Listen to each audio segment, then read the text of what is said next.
நான் கடந்து வந்த பாதைகள்ல பாசிட்டிவான சில விஷயங்கள்லாம் எல்லாரோட ஷேர் பண்ணணும். டாட்டூங்கிறதே கலர் கலரா இருக்கு, யாருக்கும் ஹர்ட் ஆகுறது இல்லை. வந்து பல்ஸ் பாக்குற இடம் இது, ஓகேவா?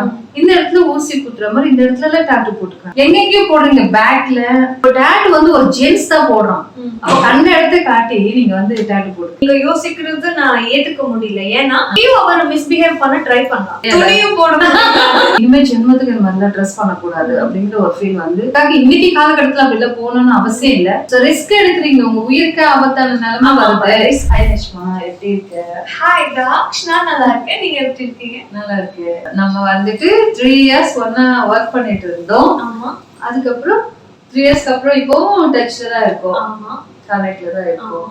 சோ அதுவே வந்து நம்ம ரெண்டு பேருக்கான ஒரு நல்ல ஃப்ரெண்ட்ஷிப் இல்லையா? ஆமா, நல்ல ஃப்ரெண்ட்ஷிப்பை விட நல்ல லவ் தாக்ஷ். ஆமா, நீங்க பெங்களூர்ல இருக்கீங்க, நாங்க சென்னையில இருக்கோம். ஆமா, இருந்தாலும் அந்த ஒரு ரெண்டு பேருக்குள்ள அந்த பாசம் வந்து அப்படியே ஒண்ணு மறுபடியும் சென்னை கூட்டு வந்துச்சு. ஆமா. சரி, இப்ப என்ன ப்ராஜெக்ட் போயிட்டு? அன்வேஷமன் போயிட்டு இருக்கு, தயவம் தந்த போயிட்டு இருக்கு, ஜண்டு சீதா மெலிதா. ஓகே. அப்புறம் ஃபர்ஸ்ட் நம்ம பண்ணது நிறமாறாத பூக்கள். ஆமா, அது டே 1ல இருந்து ஒர்க் பண்ணுவாங்க. ஆமா, டே 1ல இருந்து ஒர்க் பண்ணோம். 600 எபிசோட்ஸ் நம்ம கடைசி வரைக்கும் இருந்தோம். நல்ல ஃப்ரெண்ட் கிடைச்சு. உனக்கு?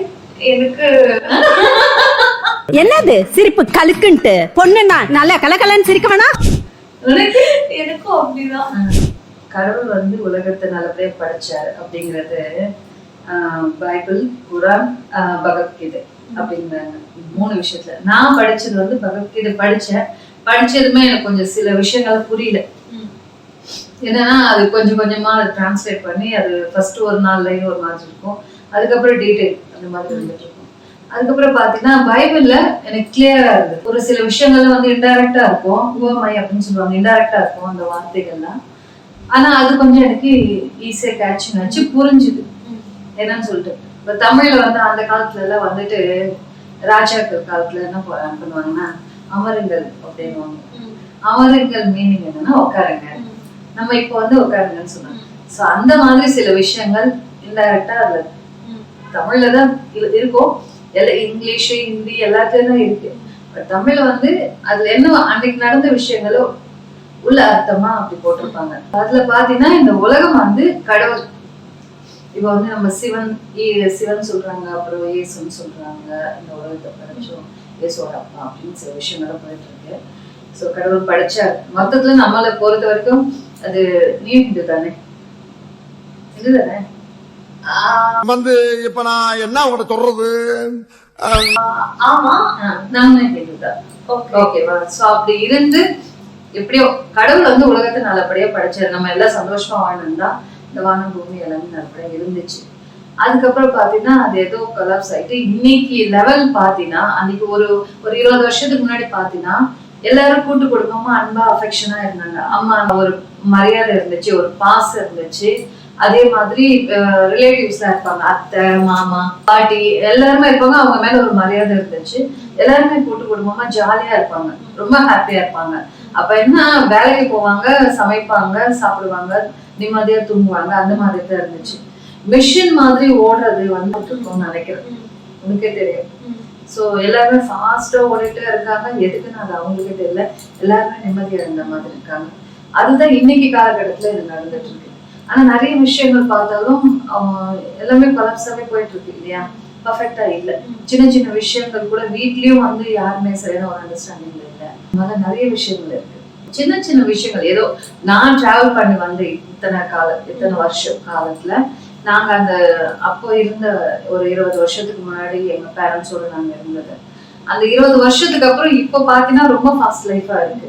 சோ இந்த காலகட்டமும் அப்ப இருந்த காலகட்டமும் இப்ப இருந்த காலகட்டத்தையும் நான் பார்த்துட்டு இருக்கும்போது நிறைய விஷயங்கள் ஒரு மாதிரி போயிட்டே இருக்கு. சரி, ஏன் இந்த மாதிரி ஒரு வாழ்க்கை எல்லாருக்கும் தேவையா? கொஞ்சம் கொஞ்சம் கரெக்ஷன் பண்ணிட்டாங்கன்னா எல்லாருமே ஹாப்பியா வாழ முடியும், இந்த உலகத்திலேயே சந்தோஷமா வாழ முடியும் அப்படிங்கிறது தான் என்னோட எண்ணமா இருந்துச்சு. அதுல நான் கடந்து வந்த பாதைகள்ல பாசிட்டிவான சில விஷயங்கள்லாம் எல்லாரோட ஷேர் பண்ணணும். சோ அது என்னோட மட்டும் வச்சுக்காம, சோ உன்ன மாதிரி உனக்கும் நானும் ஷூட்டிங் சும்மா இருக்கனால உங்க வீட்டுல பேசிட்டே இருப்பேன், இப்படி இருக்கணும் அப்படி இருக்கணும், நிறைய கரெக்ஷன் சொல்லிட்டே இருப்பாங்க. நீங்க என்ன இப்ப பார்த்தாலும் ஏதாவது சொல்லிட்டே இருக்கீங்க அப்படிதான் நீங்க சொல்லுவேன் இல்லையா? ஆமா. சோ அந்த மாதிரி இது என்னால முடிஞ்சது. அவங்க கேக்குறாங்களோ இல்லையோ, அவங்க கரெக்ட் பண்ணிக்கிறாங்களோ இல்லையோ, சோ என்னால முடிஞ்சது. ஒரு வீட்டுல இப்போ உங்க அம்மாவா இருந்தா ஏதாவது சொல்லிட்டே இருப்பாங்களே, அது பண்ணாத, அது பண்ணாது, இப்படி இப்படி செய்ய, அப்படி செய்ய சொல்லிட்டு. சோ அது என்னோட கடமை. எல்லாரும் ஒண்ணுதான் அப்படிங்கறதுதான். அவங்க கேட்டாலும் கேட்கனாலும் நான் சொல்ல வேண்டிய கடமை என்னோட. அதனால அந்த நல்ல நல்ல விஷயங்கள் ஏதாவது நான் ஷேர் பண்ணணும்னு ஆசைப்படுறேன். அடுத்து என்னன்னா, ஒரு விஷயம் 2 நாளைக்கு முன்னாடி நியூஸ்ல பார்த்தேன். ஓகேவா? இப்ப நிறைய லேடிஸ், நிறைய பசங்க, லேடிஸ்ல நிறைய பெரிய எல்டர்ஸும் கூட தான் நிறைய பேர் பாத்தீங்கன்னா டேட்டூன்னு ஒரு விஷயம் போட்டுட்டு இருக்காங்க எங்க பார்த்தாலும். நான் சின்ன வயசுல பார்த்தேன். சின்ன வயசுல பார்த்தப்போ எங்க பாட்டிங்க என்ன பண்ணுவாங்க, இந்த கை இந்த இடம் எங்க பார்த்தாலும் போட்டிருப்பாங்க. வயசான பாட்டிங்களா, அது எதுக்கு போடுறாங்கன்னு தெரியாது. ஏன்னா சயின்டிபிக்கா ஏதாவது சிம்பாலிக்கா, இப்ப நம்ம காது குத்தி கம்மல் போடுறாங்க இல்லையா, இதுக்கு ஒரு சயின்டிபிக் சொல்லுவாங்க. நம்ம பாடியில இதுக்காக தான் இதெல்லாம் சொல்லுவாங்க. சோ அந்த மாதிரி ஏதாவது பண்ணிருக்காங்கன்னு தெரியாது. பட் அதுவே பயமா இருக்கும். அவங்க பச்சை குத்துறாங்க அப்படின்னும் போது இருக்கும். பட் ஒரு சிலரை பார்த்தா ஐய அப்படிங்கிற மாதிரி ஃபீல் வரும். எதுக்கு இவங்க இப்படி எல்லாம் பண்ணிருக்காங்கன்னு தோணும். ஆனா இன்னைக்கு காலகட்டம் பாத்தீங்கன்னா யாரு பார்த்தாலும் ஒரு ஊசி போடுறதுக்கு பயப்படுவாங்க. என்ன இன்ஜெக்ஷன்னால எல்லாம் அண்ணன் அடிச்சுட்டு ஓடுவாங்க, பயப்படுவாங்க. ஐயோ ஊசி பண்ணுமா, ஐயோ மாத்திரை இருக்கட்டும் அப்படிதான் சொல்லுவாங்க. ஆனா இப்ப பாத்தீங்கன்னா அந்த டேட்டூங்கிறது வலிக்குமாமே, பயங்கரமா வலிக்குமா. சோ இந்த இடம் அப்படின்னு போட்டுக்கிறாங்க. இந்த இடத்துல எல்லாம் பாத்தீங்கன்னா நம்ம ட்ரிப்ஸ் ஏத்துறதுக்கோ இல்ல பல்ஸ் பாக்குற இடம் இது. ஓகேவா? இந்த இடத்துல ஊசி குத்துற மாதிரி இந்த இடத்துல எல்லாம் டேட்டூ போட்டுக்கிறாங்க. இந்த இடம் முக்கியமான பாயிண்ட்ஸ் எல்லாம் பாத்தீங்கன்னா போட்டுக்கிறாங்க. இது எப்படி இதுன்னு தெரியல. அப்போ என்னமோ இது இந்தியா, ஐயோ நிறைய ஒரு மாதிரி இருக்கு போட்டுக்கிறாங்க. இன்னொரு விஷயம் என்னன்னா, 2 நாளைக்கு முன்னாடி நியூஸ்ல பார்த்தோம். அப்போ ஒரு பொண்ணு டேட்டூ போட போச்சான். போனா காட்டுறாங்க, இந்த கால் ஃபுல்லா கலரா டேட்டூ போட்டிருக்கு. அப்போ அந்த டேட்டூ போடுறவன் என்ன பண்றான்னா, ஏதோ உங்களுக்கு அந்த மயக்கம் கொடுத்துட்டு அவங்க அது என்ன சொல்லுவாங்க, மிஸ்யூஸ் பண்றதா, ஏதோ அட்வான்டேஜ் எடுத்துட்டு ஏதோ எங்கேயோ தொட்டுட்டாங்க ஏதோ சொல்றாங்க. அப்ப அந்த பொண்ணு ரொம்ப ஃபீல் ஆயிடுச்சு. ஐயோ இந்த மாதிரி பண்ணிட்டாங்க அப்படிங்கிற மாதிரி ஃபீல் ஆகி அழுதுட்டு இருந்தோம். சோ இது தேவையா? ஃபர்ஸ்ட் நீங்க டேட்டூ போடுறது, அது எங்க போடுறீங்க, எதுக்கு போடுறீங்கன்னு தெரியல ஃபர்ஸ்ட். ஓகே, அது யார் போட சொன்னாங்கன்னு தெரியல. அது இங்க போடுறீங்க, அதுக்கப்புறம் இந்த இடம், அப்புறம் இடுப்புல எங்கெங்கயோ போடுறீங்க, பேக்ல. டாக்டர் இடுப்பு நம்ம பெட்டெக்ஸ்ல இடுப்பு கீழே தான் இன்ஜெக்ஷன் போடுவாரு. அதுக்கே நம்ம கூச்சப்படுவோம். ஓகேவா? ஐயோ எங்க டாக்டர் லேடியா இருந்தா இன்ஜெக்ஷன் போட்டா நல்லா இருக்கு. அப்போ டேட்டு ஒரு ஜென்ஸ் தான் போடுறான். அப்போ கண்ட இடத்த காட்டி நீங்க டேட்டு போட்டுக்கிறீங்க, எல்லாமே பண்ணிக்கிறீங்க. அப்போ அவங்களுக்கு ஜென்ஸ் தானே, அவங்களுக்கு சில உணர்வுகள் இருக்கும்.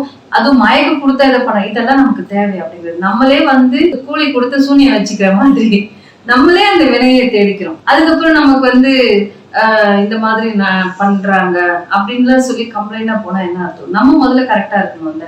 இது தேவையா? இன்னொரு விஷயம், நான் ஒரே ஒரு விஷயம் மட்டும் நான் இதுல ஒரு இதை சொல்லிக்கிறேன். எனக்கு ஒரு 16 இயர்ஸ் இருக்கு. அதுக்கு முன்னாடி வரைக்கும் வீட்டுக்குள்ள நம்ம ஒரு ஸ்லீவ்லெஸ் நைட்டி போட்டுட்டு வீட்டுக்குள்ள இருக்கும்.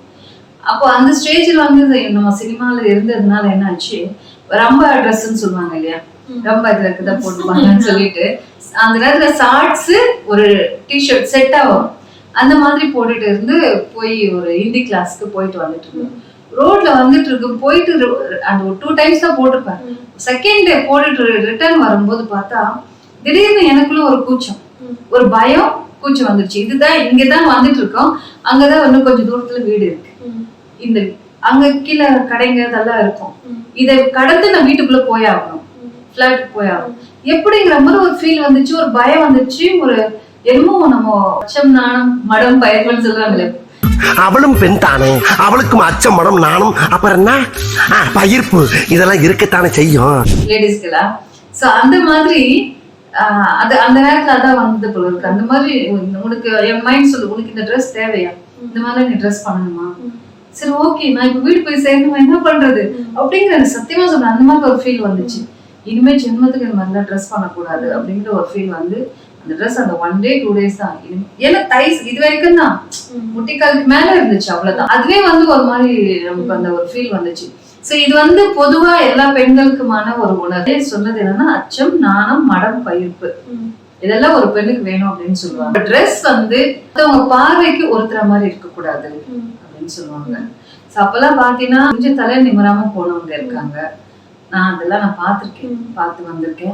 இப்படி போத்திட்டு நடந்து போயிருக்கவங்க இருக்காங்க. அந்த மாதிரி சில விஷயங்கள் இருக்கு. அதுக்காக இன்னைக்கு காலகட்டத்துல அப்படில போகணும்னு அவசியம் இல்லை. அதுக்குதான் ஒரே ட்ரெஸ் அப்படின்னு பார்க்கும்போது கொஞ்சம் நம்ம மறைக்கிற மாதிரி நம்ம உடம்பு ஷேப் தெரியாத அளவுக்கு பாக்குறது பெஸ்ட் ட்ரெஸ் எனக்கு தெரிஞ்சு சுடிதார்னு நினைக்கிறேன். வயசானவங்க இருந்து எல்லாருமே யங்ஸ்டர்ஸ் எல்லாருமே போடலாம். சுடிதார் பெஸ்ட். துப்பட்டா கூட இப்ப சிம்ரன் கூட நிறைய படத்துல பாத்தீங்கன்னா அவங்க துப்பட்டா வந்து இப்படி போடுவாங்க, இப்படி போட்டுட்டு இப்ப ரெண்டு பக்கம் இருக்கும். நம்ம மானத்தை மறைக்கிறதுக்காக தான் அந்த சுடிதார், அந்த துப்பட்டாங்கிற ஒரு விஷயமா. அது கூட இது வரைக்கும் போட்டுட்டு இப்படி நார்மலா இருக்காங்க, கழுத்து வரைக்கும் போட்டுட்டு இருக்காங்க. சோ ஒரு மாதிரி ட்ரெஸ் பண்ணிட்டு போறாங்க. சோ இதெல்லாம் வந்து நம்ம கொஞ்சம் கரெக்ட் பண்ணிக்கிட்டாலே அவங்களுடைய பார்வைக்கு உறுத்தாம நம்ம தெளிவா இருந்தோம்னா எந்த ஒரு பிரச்சனைகள் வராம இருக்கும்ல. எனக்கு புரியுது. ஆனா நீங்க யோசிக்கிறது நான் ஏத்துக்க முடியல. ஏன்னா டாட்டூங்கிற விஷயம் என்ன தப்பான விஷயம் கிடையாது. இப்போ நீங்க ஹேர் கட்டுக்கு எப்படி போறீங்க? ஹேர் கட் வந்து இப்போ நிறைய சலூன்ல பெண்கள் கிடையாது, ஜென்ஸ் தான் கட் பண்றாங்க. சோ அந்த மாதிரி ஜென்ஸ் இருந்தா அங்கேயும் அவரை மிஸ்பிஹேவ் பண்ண ட்ரை பண்ணலாம். சோ டாட்டூங்கிறது அவருக்கே வலிக்கும். அவரு வேற யாருக்கும் வலிக்கிற மாதிரி விஷயம் கிடையாது. இப்போ நான் டாட்டூ போட்டுக்கிறேன்னா அந்த டாட்டூ எனக்கு தான் வலிக்குது. நான் வேற யாருக்கும் அதனால நான் யாருக்கும் அதனால பெயின் கொடுக்கல. சோ நான் டாட்டூ போட்டுக்கிட்டேன், என்ன நார்மல் தான். அது மத்தவங்களுக்கு ஹர்ட் ஆகாம நாங்க எது பண்ணாலும் அது தப்பு கிடையாதுன்னு நான் சொல்ல வரேன். ஓகே, அது தப்பு கிடையாதுதான். ஆனா அந்த டாட்டூ போட்டுக்கிறதுனால உங்களுக்கு என்ன?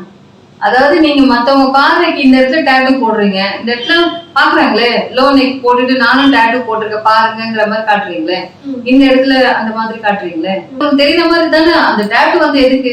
உங்களோட பாய் ஃப்ரெண்டுக்கோ இல்ல பாய் ஃப்ரெண்ட் விட இப்ப வந்து ஒரு லவ் பண்றாங்க, அப்புறம் அவங்களே கல்யாணம் பண்றாங்க, கணவன் அப்படிங்கிறது தான் ஒரு பெண்ணுக்கு ஒரு ஆண் அப்படின்னு இது பண்ணவங்களுக்கு தான் உங்க ரெண்டு பேருக்குள்ள ஒரு நல்ல அண்டர்ஸ்டாண்டிங் இருந்து அவங்க இதெல்லாம் பண்ணிக்கோ அப்படின்னா அது ஓகே. நான் திருப்பி சேம் எக்ஸாம்பிளுக்கே வரேன். இப்போ நீங்க ஏன் ஹேர் கட் பண்ணுவீங்க? வேற ஸ்டைல் மாத்திக்கலாம் ஏன் பண்ணு? நீங்க அழகா தெரியணும். ஹேர் கட்டுக்கும் இதுக்கு என்ன சம்பந்தம் சொல்லுங்க? ஹேர் கட்னா இது மட்டும் தான், இதோட ஓவர், இது எல்லாருக்கும் தெரியும். அதோட இந்த டாட்டூங்கிற விஷயம் என்னன்னா இது உங்க உயிரோட விளையாடுறீங்க. அதுதான் நான் சொல்ல வரேன். எங்க போடுறீங்க? இந்த நெக் பேக்ல வந்து போடுறீங்க, எல்லா பேக் போன்ல எல்லா நர்வஸ் அங்கதான் இருக்கு. சோ ரிஸ்க் எடுக்கிறீங்க, உங்க உயிருக்கு ஆபத்தான நிலைமை வருது. ரிஸ்க் எடுத்து போடுறது நான் அதுதான் நான் சொல்றேன் பண்றது இல்ல. ஆனா டாட்டூ போடுறது அவர் எங்க வேணாலும் போட்டுக்கிட்டோம், மத்தவங்க அழகா தெரியணும்ன்றதுக்காக போட்டுக்கிட்டோம், அதெல்லாம் நாங்க குறை சொல்லக்கூடாதுன்னு தான் சொல்ல வரேன். நீங்க சொன்ன மாதிரி டேஞ்சரஸ், அவரோட லைஃபுக்கே ரிஸ்க் எடுத்து அவர் பண்ணக்கூடாது. அது தவிர அவர் ஃபேன்சிக்காக அவரோட ஆசைக்காக பண்றதுல எனக்கு எந்த ஓகே, நீங்க அதெல்லாம் பண்ணிக்கோங்க. எதுக்கு உயிர் மேல விளையாடாதீங்க அப்படிங்கறத விஷயம். எல்லாமே ஃபேன்ஸே என்ன வேணாலும் பண்ணிக்கோங்க. ஹேர் கட் பண்றாங்க பண்ணிக்கோங்க, எவ்வளவு அழகா ட்ரெஸ் பண்றீங்களோ பண்ணிக்கோங்க. ஆனா உயிரோட விளையாடாதீங்க அப்படிங்கறது. அதுவும் கலரா அந்த டாட்டூங்கிறதே கலரா இருக்கு. அது போய் பிளட்ல மிக்ஸ் ஆகி எதனா சைட் எஃபெக்ட் ஆயிடுச்சுன்னா உயிருக்கே ஆபத்தான நிலை வந்தாலும். ஆமா இது தெரியாம அவரு போட்டுக்கிறது இல்ல. இதெல்லாம் தெரிஞ்சியும் போட்டுக்கிறாங்கன்னா அவருக்கு அந்த அளவுக்கு ஆசை இருக்கு. சோ அதனால வேறவருக்கு யாருக்கும் ஹர்ட் ஆகுறது இல்ல. சோ அவரு உடம்பு அவரோட இஷ்டம், அவரு பண்ணட்டும். சரி ஓகே, நீ போட்டிருக்கியா? இல்ல, ஏன் போடு? எனக்கு பர்சனலாவே பிடிக்காது. எனக்கு மேக்கப், ஹேர் எக்ஸ்டென்ஷன், ஐலாஷஸ் இந்த மாதிரி வெளியில இருந்து எதுவும் என் மேல இருக்குது எனக்கு பிடிக்காது. சிம்பிளா துணியும் போடணும், சிம்பிளா ட்ரெஸ், நல்ல ட்ரெஸ் போடணும், அவ்வளவுதானே. சோ அது வந்து எதனா போட்டா பர்டனா இருக்க மாதிரி ஒரு ஹெவி ஃபீல் இருக்க மாதிரி ஃபீல் பண்றேன் இல்லையா?